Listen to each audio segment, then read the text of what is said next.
Sunday's football, Cincinnati sports fan. It's very easy to get in a grumpy mood on Sundays. Man, it was a close game tonight, and I figured after blowing it, it was a good game. But after blowing it, there's only one thing that can cheer me up, and that's more beer. I have already done one showdown this afternoon. Typically, I don't do more than one in the same day. But because I'm in a bad mood, I'm going to do another showdown. And I know a lot of you are probably panicking right now, seeing this popping up on your notifications, and you're afraid that you've somehow gotten your calendar wrong. You were supposed to go to work today and you didn't. It's okay. It is Sunday, and we'll still do the weekly pint tomorrow. But this is something special because we've got a bunch of Oktoberfest beer that we need to get through. I grabbed. This is gonna be a tough one. I always say that. Third Eye. We're gonna take their fest beer, which is a great beer. In fact, let's see how that did last year. Hello, Marco. Let's see. I can pull up last year's results here in just a second. I probably should have done that before I went live. Oh, it's thinking about it now. Great. That's par for the course for how today is gone. For anybody who is not aware, today was also the last day for Great Crescent over in Aurora. We'll talk about that tomorrow, way more in depth, but it kind of started me off in a bit of a not great mood today. And it just kind of went downhill from there. I really should have pulled this up before. It's so difficult on Oktoberfest Quest. Let's see. It would help if I knew where I filed anything. It's only fitting, right?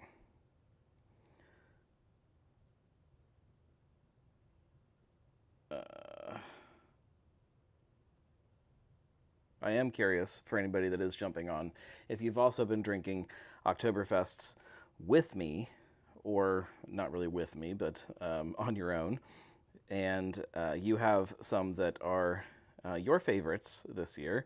I would be very curious to hear what those are. All right, let's see. Last year, Third Eye Fest Beer. If I can find it here. Oh, it was knocked. This was a fun one last year. It got knocked out in round 1 by Wandering Monsters, but then because we had an odd number, we allowed a fan vote to bring this one back, and it was brought back in round 3, where it beat Northern Row and went on to the finals. So this is a finalist last year. And we're going to go against Moorline's Märzen, which was not a finalist last year, but maybe it is this year. We'll see. And we're going to put these head to head. And we're going to use some Sam Adams glasses because for anybody that doesn't know, and Sam Adams will be in the bracket this year. It just has not competed yet. They are the sponsor of Oktoberfest Cincinnati, which happens this coming weekend. So I don't know. There's some kind of tie in there. We're gonna go in the Cheers to Cincinnati glass. We'll go the Moorline, and in the Brewing the American Dream glass, we'll go Third Eye. All right. First up, Moorline's Märzen.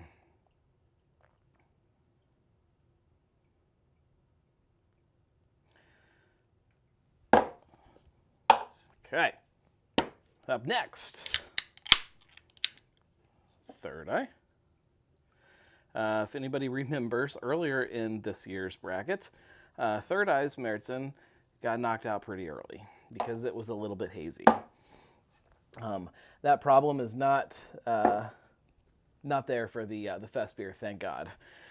But yeah, I mean, you can tell the difference between these two right away. The Fest beer is a lot lighter, a lot more yellow. This is a good kind of representation of Märzen versus Fest beer. This is still a little bit light for a Märzen color wise. I don't think it's bad though. I don't know how easy that is for you guys to see on the camera. The lights are really close up to the bar instead of being back. That's a problem we'll address one of these days, but not today. There's so many other things to worry about. I am going to. This does bring up a fun thing to talk about. I've talked about it a little bit on the Weekly Pint before, that you'll start seeing more episodes of live things coming from the bar, especially when I'm making a cocktail or something. That is coming at some point, and I'm working on some setup things to make that easier, plus some other stuff down here. And when we do that, the lighting will shift probably a little bit, so that you can see the color of the beer better. Then we'll get some fun other camera angles. We'll be able to switch kind of to a top-down view when I'm making a cocktail. All kinds of cool stuff. It's in the works. It's just very low on the priority list. As you can see, after these sit for a minute, the head on the more line goes away pretty quickly. Not that that's going to make a beer win or lose, but there is a definite difference there. Aroma-wise, let's read the cans first. Moerlein Märzen. It says, brewed with 2-row Munich and Vienna malts and Hallertau Mittelfrüh hops. It's the official beer of Oktoberfest season, malty, full-bodied, and pleasant. I don't know about the use of 2-row. If I agree with that, it should be all German ingredients in my mind. Third Eye says, this Oktoberfest Fest beer is a smooth, clean, pale German lager that has a bready malt character without being too heavy or filling. It's well-balanced, medium-bodied, and finishes with a light sweetness that contributes to its excellent drinkability. That sounds pretty good to me. We're going to start... All right, let's start with Moerlein here. Definitely kind of a light copper color. No head at all, which... again, whatever. Bready. I'm looking at the bar, and evidently I spilled something blue on the bar at some point because there is a blue stain. I think that was when I made a margarita, and I made it blue.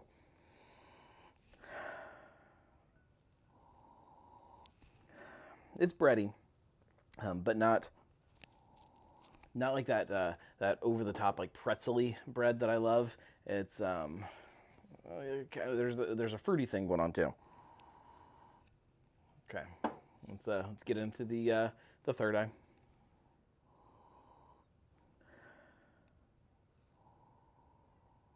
Oh, that's good. Yeah, that is definitely bread crusty. A little bit of that sulfur kind of character that I enjoy a lot, especially when you first crack open a German lager. It tends to kind of go away as you let it sit for a minute, but yeah, that's what. Yeah, there's a really cool floral thing going on too with that. I definitely like the aroma of this one a lot better. Not that this is bad. All right, we're gonna dive in here.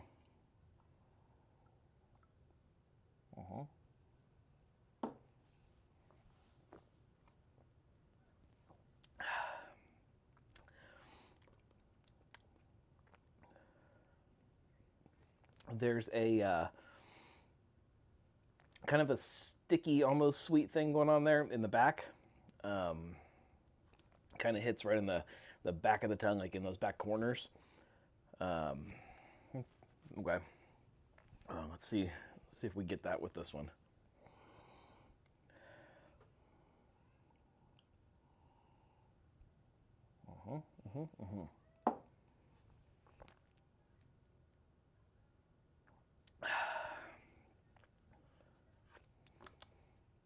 Yeah, I'm not getting that with that one. This is big bodied, malty, full flavored. This is not even close to me. Although they are two different sides of the spectrum of Oktoberfest, and it's sometimes hard to make that judgment, I can say without a doubt, I'm going Third Eye on this one. It nails not only does it stick to the style really well, big kind of malty flavor, big bodied, but still super easy crushable. It's definitely better out of the two. If I was drinking one beer all day long for Oktoberfest, I'm going with Third Eye. Great beer, really well done.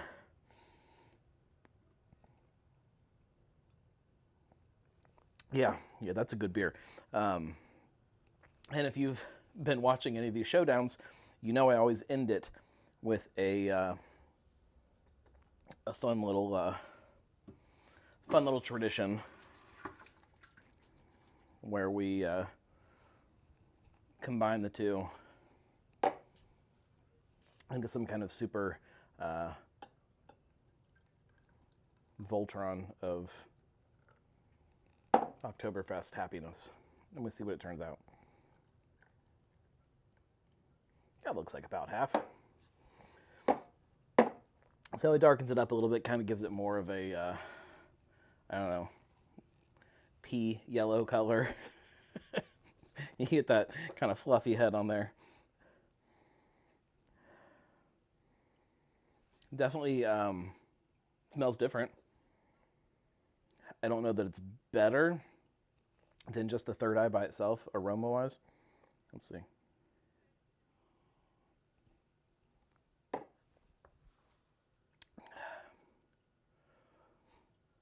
No, I can get behind that. That's fine.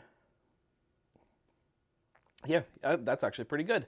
I might like that the best. Hang on.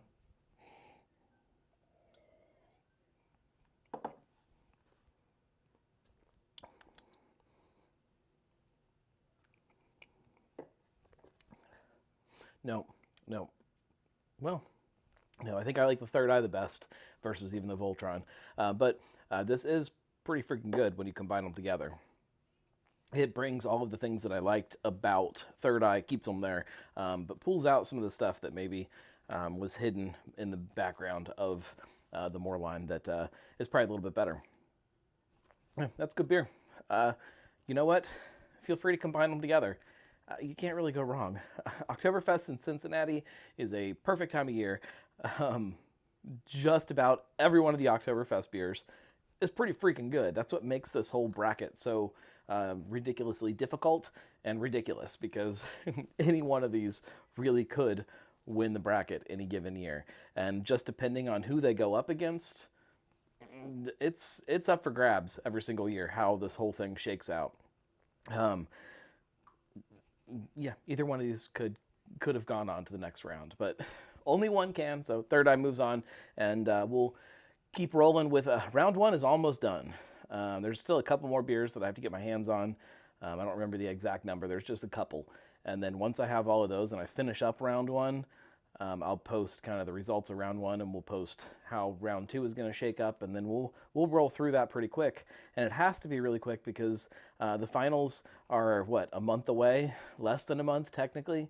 It's coming fast. So if you don't know what I'm talking about, we are doing the finals at Sonder. Go to cincybeerweek.com for more details of all of the events that are happening during Beer Week, including the Oktoberfest Quest finale, where we will crown the champion. I do have, it's not finished yet, so you're getting a sneak peek here. This year's Golden Gnome trophy is still under construction. Here's what he looks like before he becomes golden. It's not made out of real gold. Spoiler. But he's here, and we're working on it. I mean, slowly but surely. There's a lot of things happening right now. Anyways, thank you guys. Figured I should do something to end the night on a positive note instead of what we just watched on television, which was not positive. We'll see you tomorrow night for the Weekly Pint. Tune in on Facebook or YouTube, wherever you like to watch live streams, around 9:30 p.m. And we'll drink some beer and we'll talk about some stuff that's happening. Cheers, everybody. Have a good night.